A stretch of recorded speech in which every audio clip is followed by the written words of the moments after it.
Hello, everybody. I'm Kristen. And I'm Rachel. And this is So I'm Watching Gilmore Girls, Season 1, Episode 19, Emily in Wonderland. We are almost done. Yes, we are. This episode made me sad. Yeah, I get it. Yeah. I'm not going to do what I normally do and go right to the end. I do that all the time on our Buffy episodes. Yeah. And Trevor's like, let's walk through the episode. Yeah. And I'm like, I'm mad about this thing that happens in the last 5 minutes. Yeah. Basically, the gist of this episode is that Rory takes Emily around Stars Hollow, and it's going super good until it's going super bad. Yep. And then it becomes a fight between Lorelai and Emily. I do really enjoy Lorelai's approach to this fight in this episode, though, because she, first of all, doesn't understand they're fighting until it's too late, and then she also doesn't fight back. She just does. She like tries to explain herself, and then even when she's talking to Rory at the very end, she's like, "It's just the way it is." Yeah, like she's not happy about it, but she's like, "It's gonna take way more than like 2 things to make this good."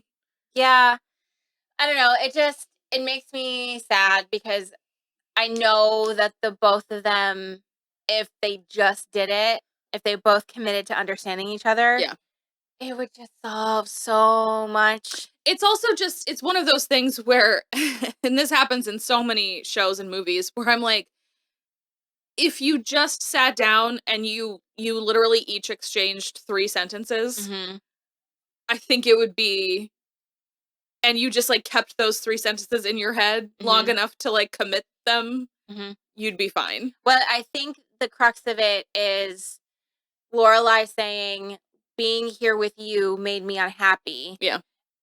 And Emily taking it as, you're terrible, you're the worst, I hate you, you are the reason why everything is bad for me. Which has no truth in it. Yeah, it's just, they're so different. Yeah. And so I think... But they're also so similar. Oh, 100%. Yeah. And so I'm curious... I don't know. It's so hard because it's like anything that Lorelai says that she doesn't enjoy, Emily's going to take offense to it. As a personal attack. Yeah, because it's like, because I don't enjoy something doesn't equate to it being bad. It's just not my thing. It's not for me. Yeah. Yeah. Because I sit here and I think about it, like I thought about it a couple times during the episode where I was like, if they could just say it and then they would come to an understanding and everything would be fine. And it's like, real world experience. It doesn't work. That doesn't work. No. So definitely not. Yeah. But it's the committing to understanding, because there are people who are committed to misunderstanding you.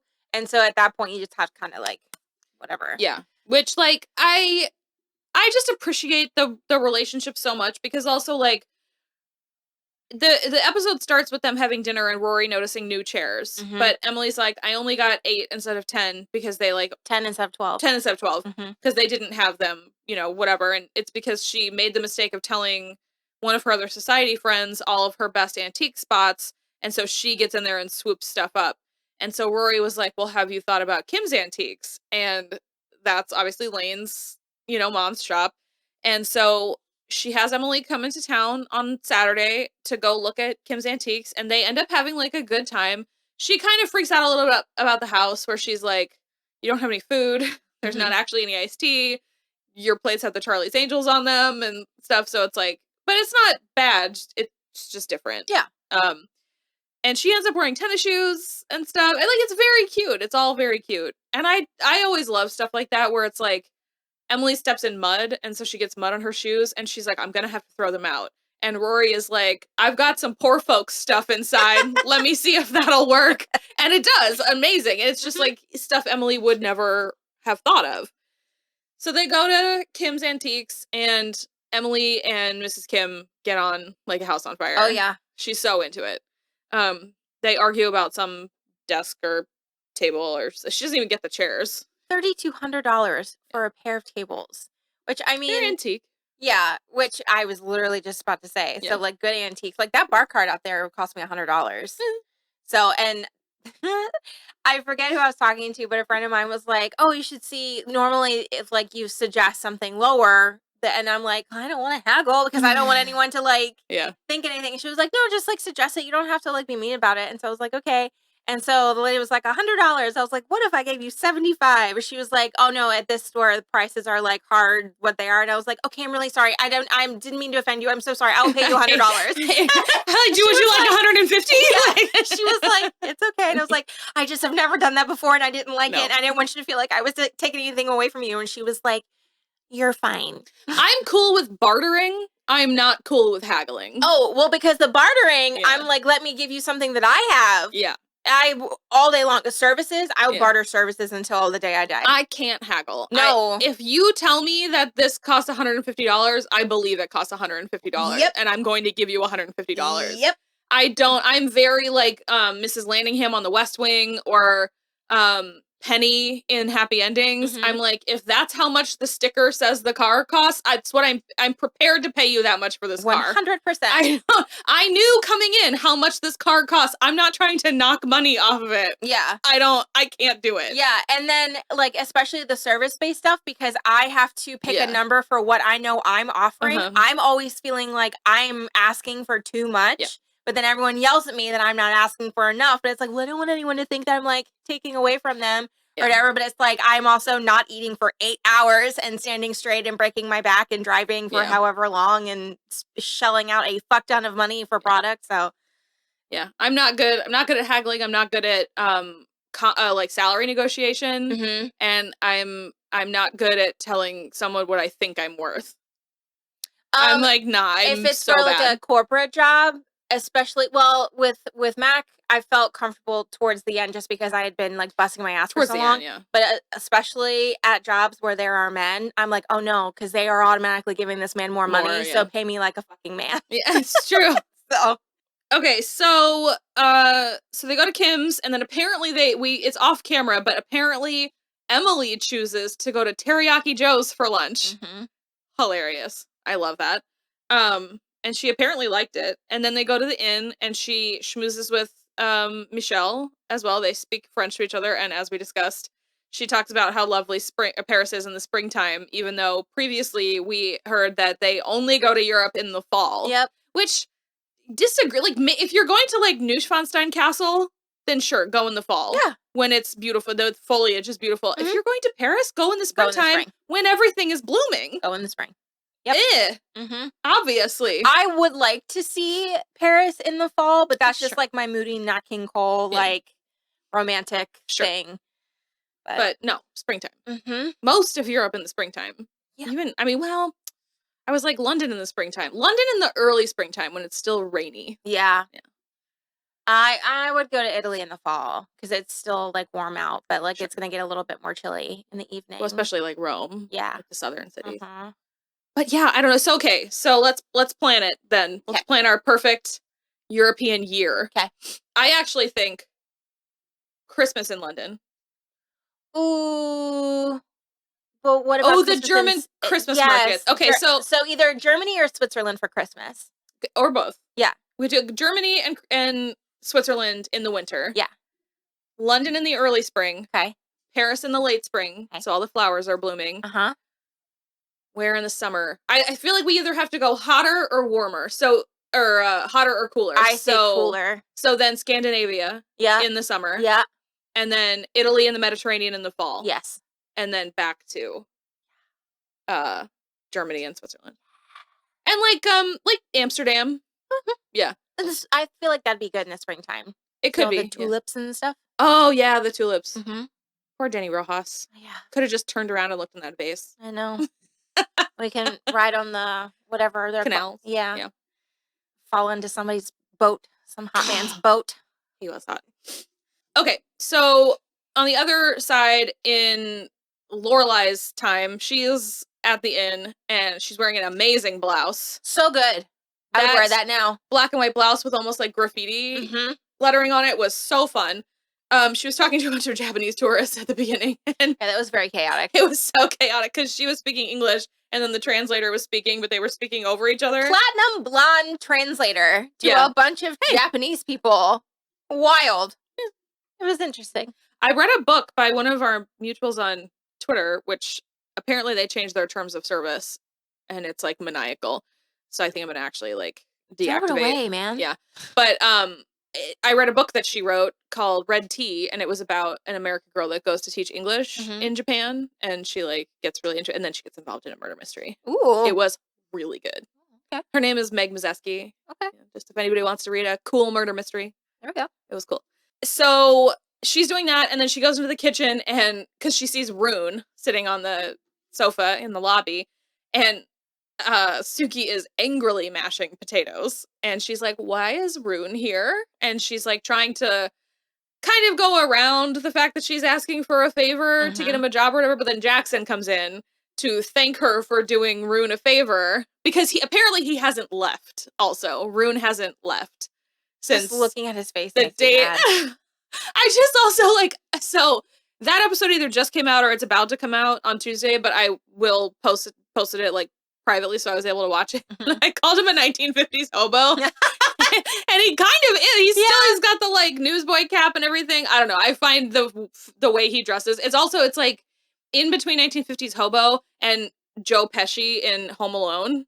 Yeah. Yeah. That's like when he's like fingerless gloves and the like tweed coat. But the oversized coat that's just too oversized. Yeah. Because it's like he's compensating for being so short. Yeah. So anyway, Jackson also brings her a jar of jam, which does look incredible when she starts eating it with a spoon. What does he tell her to? He tells her to put it over ice cream. Yep. And then a graham cracker with a piece of chocolate on top and put it under the broiler. That sounds incredible. I just like, that sounds so good. So basically, they want her to give him, well, because he lost his job before he came, which they didn't know. So they want her to give him a job as a handyman and also let him live in the potting shed, which we find out is where she lived with Rory when Rory was a baby and they had just moved to Stars Hollow. We do meet the owner of the inn. Oh, she's fantastic. Okay. It's very cool. So she kind of just like gave Lorelai a break. She was like, anything I can do. And so she lived in the potting shed, and it was actually, when we get a glimpse of it, it's actually very sweet inside. It's really cute. So she basically agrees. She's like, fine, he can stay in there, and I can't pay him very much, but it'll get him out of your house, and then that's fine. Which I just find hysterical. I think he's only in 1 or 2 more episodes. Okay. Rune. Good. But he's not like around a lot, but he is around. I think one of his last episodes is like the Christmas episode of next season. Okay. Yeah. He's just too surly. He is so surly. I feel like there's always one in an Amy Sherman-Palladino show, and I don't like it. Who is it in? In Maisel, there's so many of them. Okay. I don't know. Like too many in Maisel to think of. Okay, no, so the next episode is the last one he's in. Okay. He's in 3 total, so just 1 more. Okay. And I actually think he's really funny in that episode. But the implication is that he has been handymanning the whole time. So anyway, if we go back to Rory and Emily, she shows her around the inn, and then she's walking around the grounds, and Emily seems very impressed by it. She's like, it's very cool. Like, this is like a big deal. You know, your mom's in charge of a lot. That's pretty cool. But then she makes the mistake of showing her the potting shed. Yeah. And she's so proud and happy about it. And she's like, this is where we used to live. It's so cute. And Mom put up these curtains and like around the bathtub and everything. And Emily just like immediately like has to leave. Puts her sunglasses on, she's crying. And Rory doesn't really understand. She like knows that something happened, but she doesn't understand what. And so then the next day when she's studying with Lane, Emily calls her and starts asking her like a list of like her favorite things. And when she gets to the boy bands. First of all, who's choosing between NSYNC and 98 degrees? I know, that was my first thought. I was like, okay. But then, of course, she calls them the Backside Boys. Yeah. I was very nervous. Yeah. I was like, if this girl does not pick NSYNC, I'm going to lose my mind. Well, okay, not for nothing, but Rory is not like other girls, so she doesn't like any of them. No, I know, but she still chose right. She did choose right. You choose NSYNC over all of them. We are NSYNC girlies. Yes, we are. And I also think there's no contest with 98 degrees. No. I could maybe see you having like to think about Backstreet Boys versus 98 degrees. Yeah, because it's picking the lesser of the 2 crap bands. But you still pick Backstreet Boy. Yeah, there's no question. Yeah, you do. Just fucking, I don't. Talk about the ick. Nick Lachey gives me the ick. Yes. Like kind of a lot. Yes. Like a real lot. As do half of the Backstreet Boys. Yes. Yeah. Because they all look like somebody's uncle. Well, they were older, I think, as a whole. They were like somebody's uncle or like your weird older cousin. Mm. That's how they all made me feel. Also, I think Brian is a Trumper, and he was my favorite. Yeah, he is a Trumper. He was my favorite back in the day. Mm-hmm. No one liked him. I didn't think he got enough play, and I liked his little face. Well, Lance was my favorite. Yeah. No, I always liked Justin. No, I was like, Lance, I had a whole like full-size poster beside my bed. Yeah. Never had to fight anybody. I was like, that one's for me. I had a really tacky friend in high school in Maryland, and they were a 98 Degrees girly. I don't get it was negligent. I told you I had a tacky friend. She was a tacky friend. I mean, and then her favorite Backstreet Boy. Wait, now I don't remember. Is AJ in the Backstreet Boys? Yeah, that was her favorite Backstreet. And I was like, or his nails with that facial hair and that hair. Yeah, that's what you're doing. Well, I had a tacky friend as well, but she liked everybody. But because she also knew about like Bewitched and Boys 5 or whatever the fuck, I don't know, one of those like rando ones. Well, Boys for Now is the Bob's Burgers boy band. I know that. I know I'm just making something up, but like she also had access to cable and I did not. Sure. So she got to watch the Disney Channel a lot. There was that one where I can't remember the name of the song, but I remember that the music video was like in a subway station. Like, but I think they were English, so it was like a tube station. Okay. But there was like an elevated part of it, and they were so cute. I think they were British or Irish. I can't remember anything. We're probably talking about the same band. I don't think so. No, I think we're talking about the same ones because they look very puckish. Oh, maybe. Yeah. I don't know what they're like the brother version of Bewitched. And I cannot for the life of me remember what they were called. BB Mac. Yes! I fucking loved that one song. Oh, man. What in the hell was that song called? Because they really only had the one big song. Back Here. Until you're back here, baby. Yes! Okay. Yeah, okay. Shit. That really... Woo! Yeah. What a time. What a time that we had when we were alive. Because I also didn't have cable then, but in our upstairs TV, we were able to, through just this is such an old-fashioned sentence, through the plug that you used to put the cable into the wall, we got Much Music, which was Canada. So I saw a lot of, that's how I know who Samantha Mumba is. Yeah. And so it was like a lot of, and how I saw tons of Kylie Minogue when I was that age. And also, there was that one Red Hot Chili Peppers song I saw the video for like every day. Other Side, I think. Sure, I don't know. Yeah, it was weird. It was like a spider's web, but it was like bass strings. Oh. It was weird. Okay. Yeah.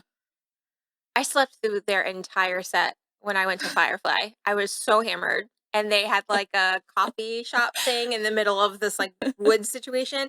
And I literally tucked both of my arms into my shirt and I went night-night. That's and I hilarious. Slept through the entire thing. I'm going to say something that's really timely right now, but Will might cut it out because this won't be coming out for like 8 weeks. Did you see that everyone is trapped at Burning Man right now? Yes! And also there's an Ebola outbreak. No! And no one can get in, so all of the porta potties are overflowing. And no one can get in, so even the people that have campers can't empty their tanks. Well, which is probably why there's an Ebola outbreak. Real Housewives crossover for Burning Man. A former cast member named Bronwyn, her mom is like super into that shit, and she goes to Burning Man every year. Well, she's there right now, and she's been posting about it, and apparently it's been declared like an emergency, and the Coast Guard has been called. And so I saw a TikTok today that like someone... Doesn't Burning Man take place in the desert? Yes, but there's like rains like that, or it's like raining or whatever. I feel like you just need FEMA to come and bust people out. I guess. I don't know. But what's happening is it's all mud, and so everything is sinking. Because people can't move their trailers and stuff. Well, so someone took a Jeep, just a regular like Wrangler Jeep or whatever, and they are like submerged in the earth, like the mud. It honestly looked like an art installation. I was like, was this not on purpose? Was this the theme? Is climate change the theme this year? We Burning Man's too close to the sun. And now we're flooded. Yeah. That's hysterical. That is I mean, really funny. I feel bad for the people, but also like Burning Man sounds to me like my own personal hell. So I'm kind of Yeah. like, what did you expect to happen? Well, I saw one guy that was like talking about how Burning Man is just a bunch of white women in dreadlocks pretending to be homeless for I think I saw that exact same TikTok. Yeah, was it the redheaded guy Yeah, like screams a lot? Yeah, Yeah. he reminds me of Will so much. But like for not in any real way. Yeah. But I just feel like they would vibe. Okay, what else do we have? Well, Rachel and Lorelai hung out a lot in this Yes. episode. She, I think it was in the previous episode actually. She found the pictures of the dragonfly, or was it at No, that was the one. top of this episode? So it's like an old abandoned inn, and you know Lorelai had forgotten about it, and she tells Rachel about how she had kind of always, her and Suki have always wanted to open their own inn together, and like, wouldn't it be such a cute place? Spoiler alert. It is a cute place. Oh, I was hoping that they do get it. Yeah. It's not for like, quite a while. I figured, yeah. So she like gives her pictures of it, and then Lorelai is up in Luke's little apartment, which is the first time we've seen it. Mm-hmm. It's cool. He lives there the whole time. Okay. Yeah, it's pretty good. And they like make a joke about the curtains, and Rachel is like, no, Luke picked out those were already here, and then he deflects it later by saying that Rachel picked them out, which I think is very funny. They are very flowery because she says they're a little too frilly for her own taste. Yeah. And she admits to Lorelai that she's thinking of probably leaving because it doesn't seem like Luke wants her to stay. And so Lorelai ends up being kind of a go-between. And she's like, I think that she really wants to stay, but she thinks you don't want her to stay. It kind of is like on New Girl with Jess and Reagan and Nick, where she's like the mediary in their relationship the whole time. Intermediary, that's what I meant to say. But she ends up basically like making it work for them. Yeah. Even though when Luke was like, I've heard this song so many times. Yeah.